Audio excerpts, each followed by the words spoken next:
बच्चों good morning. चलिए आप अपनी राजनीति शास्त्र की किताब निकालिए, हम पढ़ाई शुरू करते हैं। हम पढ़ेंगे कक्षा 12वीं का राजनीति विज्ञान।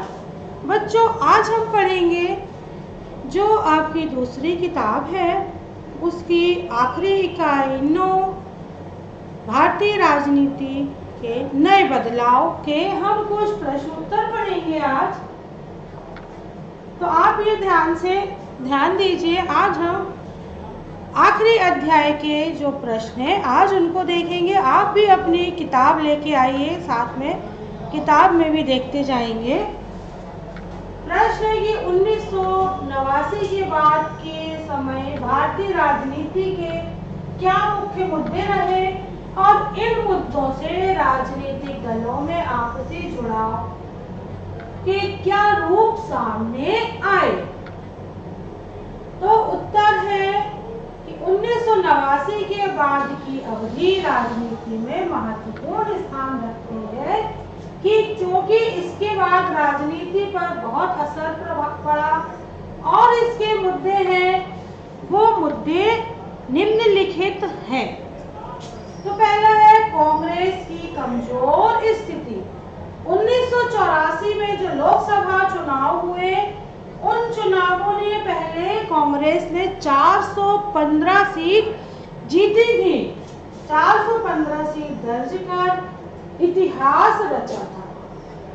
वहीं 1989 के चुनावों में हमने एक ग्राफ से भी जब पाठ पढ़ा था तो एक ग्राफ में देखा था जिसमें दो ऐसे पिलर बने थे ग्राफ में। लाल पिलर था कांग्रेस का और नीला पिलर था भारतीय जनता पार्टी का।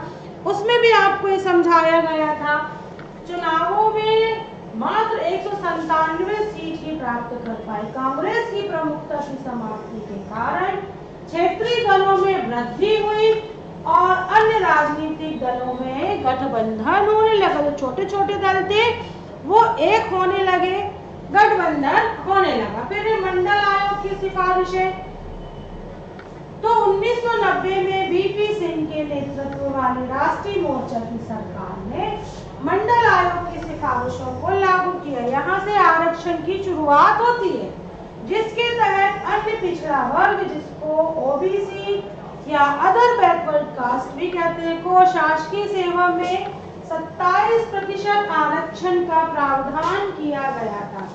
इससे सभी पार्टियों में वोटों की राजनीति होने लगी और अन्य पिछड़े वर्गों को लुभाने के लिए अनेक राजनीतिक दल बन गए थे। फिर आर्थिक सुधार, तो भूमंडलीकरण या वैश्वीकरण और उदारीकरण के कारण आर्थिक नीतियों में बुनियादी परिवर्तन किया गया।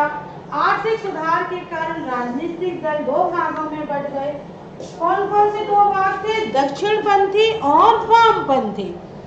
इससे समान विचारधारा वाले राजनीतिक दलों में आपसी जुड़ाव हुआ। फिर हुआ बाबरी मस्जिद अयोध्या कांड। 1992 दिसंबर महीने में अयोध्या स्थित विवादित ढांचा जो बाबरी मस्जिद के नाम से जाना जाता था उसको नुकसान पहुंचाया गया। बाबरी मस्जिद के विध्वंस होने से हिंदू धर्म और धर्मनिरपेक्षता का राजनीति में प्रवेश हुआ और विभिन्न राजनीतिक दलों का इस आधार पर गठबंधन किया जाने लगा। अब है प्रश्न कि गठबंधन की, बच्चों यहाँ पे आप प्रश्न 3 और 4 देखकर कंफ्यूज ना हो क्योंकि 1 और 2 में आपके विकल्पी प्रश्न थे। गठबंधन की इस राजनीति में नए दौर की राजनीति दल विचारधाराओं को आधार मानकर नहीं जोड़ते। इस कथन का पक्ष और विपक्ष में आप कौन सा तर्क देंगे? उत्तर है पक्ष में तर्क। गठबंधन की राजनीति में नए दौर की राजनीति दल विचारधारा को आधार मानकर गठजोड़ नहीं करते। इसके समर्थक निम्नलिखित तर्क दिए जा सकते हैं कि 1977 में जो कांग्रेस पार्टी का गठन हुआ विरोध के नाम पर बनी थी, कि विरोध के नाम पर ही कांग्रेस पार्टी का गठन हुआ जिसमें Bharatiya Jana Sangh, Congress for Democracy, Samajwadi party, Bharatiya Kranti दल, अकाली दल, तेलुगु देशम पार्टी शामिल थे। इन सभी दलों राष्ट्रीय मोर्चा में शामिल दलों में सत्ता की हिस्सेदारी गठबंधन की प्रमुख वजह थी। यह सरकार भाजपा व वाम मोर्चा के सहयोग से बनी थी, जो परस्पर विरोधी राजनीतिक समूह है।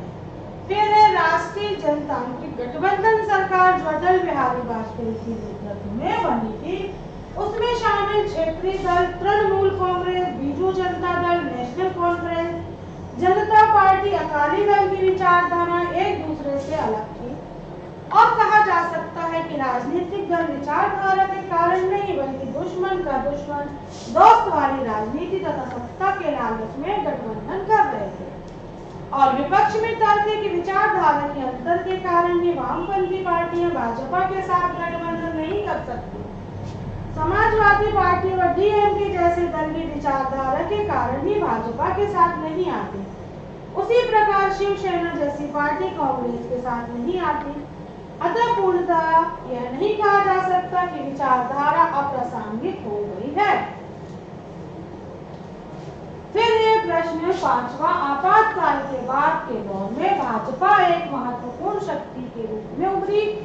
इस पार्टी के विकास क्रम का उल्लेख कीजिए तो सन 1975 से 77 लगभग 18 महीने तक आपातकाल रहा और 1977 के चुनाव में कांग्रेस की हार और जनता पार्टी की जीत हुई, जिससे जनता पार्टी की सरकार बनी और भारतीय जनसंघ भी शामिल था।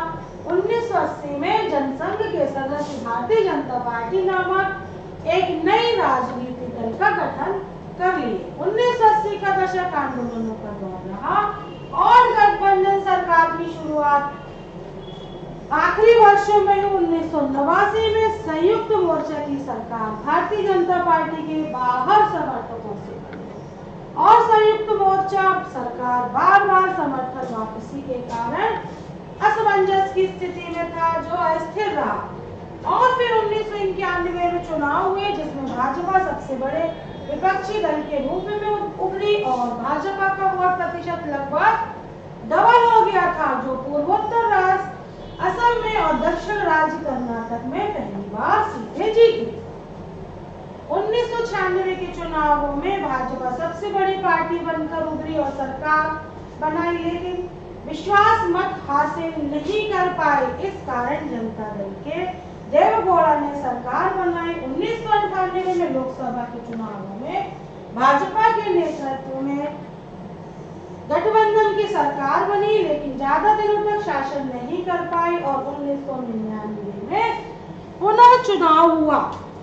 फिर गठबंधन की सरकार बनाई जो 2004 तक सत्ता में रही। इस दौरान राज्यों में भारतीय जनता पार्टी मजबूत रही। गुजरात, राजस्थान, मध्य प्रदेश, छत्तीसगढ़, झारखंड आदि में भाजपा मजबूत होती रही, केंद्र भी मजबूत रहा। 2014 के चुनावों में नरेंद्र मोदी के नेतृत्व में भाजपा के गठबंधन ने 325 सीटें जीती थी और भाजपा 282 सीटों पर विजय के साथ बड़े दल के रूप में उभरी। इसके बाद जनाधार में संपूर्ण भारत में वृद्धि हुई। फिर प्रश्न छठवां कि कांग्रेस के प्रभुत्व का दौर समाप्त हो गया, इसके बावजूद राजनीति पर कांग्रेस कायम है, क्या आप इससे सहमत हैं? तो स्वतंत्र भारत के प्रारंभ से लेकर 1989 तक कांग्रेस ही सबसे बड़ी पार्टी रही और आपातकाल के बाद 1977 के चुनाव को छोड़कर 1952 से 1989 तक कांग्रेस ही केंद्र सत्ता में रही। 1989 में कांग्रेस पार्टी की हार हुई और 1991 में चुनाव हुए तो कांग्रेस ने अपनी स्थिति में सुधार लाते हुए फिर न सत्ता में आई और 1996 के चुनाव के बाद कांग्रेस क्रमशः कमजोर होती है। केंद्र के साथ साथ राज्यों में भी गैर सरकारी सरकारें बनती रही। 2004 के चुनाव में कांग्रेस पुनः गठबंधन सरकार बनाने में सफल रही। 2009 के चुनाव में कांग्रेस गठबंधन सरकार फिर बनी। इससे ऐसा लगने लगा कि कांग्रेस पुनर्स्थापना की ओर है, परंतु 2014 लोकसभा चुनावों में कांग्रेस पार्टी की सबसे भयानक वर्ष अभियान था। कांग्रेस मात्र 44 सीट पर सिमट कर रह गई और इसके बाद कई राज्यों में 2018 के विधानसभा चुनावों में कांग्रेस ने मध्य प्रदेश, छत्तीसगढ़, राजस्थान में पुनः सफलता प्राप्त करी और वर्तमान में कांग्रेस 2014 के चुनावों की तुलना में बहुत मजबूत और सशक्त नजर आ रही है। कांग्रेस के एकल प्रभुत्व का दौर समाप्त हो चुका है, लेकिन देश की राजनीति में कांग्रेस का असर कायम है और कभी भी यह देश की राजनीति में बदलने की क्षमता रखती है। बच्चों, आज यहाँ पर हमने जो प्रश्न किए हैं, जो परीक्षा उपयोगी है, आप अपनी किताब बार बार पढ़िए, बार बार पढ़िए, बार बार पढ़िए, जिससे आपको याद करने में बहुत आसानी होगी और आप अपनी कॉपियों पर इन्हें नोट करेंगे और याद करेंगे, क्योंकि आपको परीक्षा देनी है और अच्छे नंबरों से पास भी हो।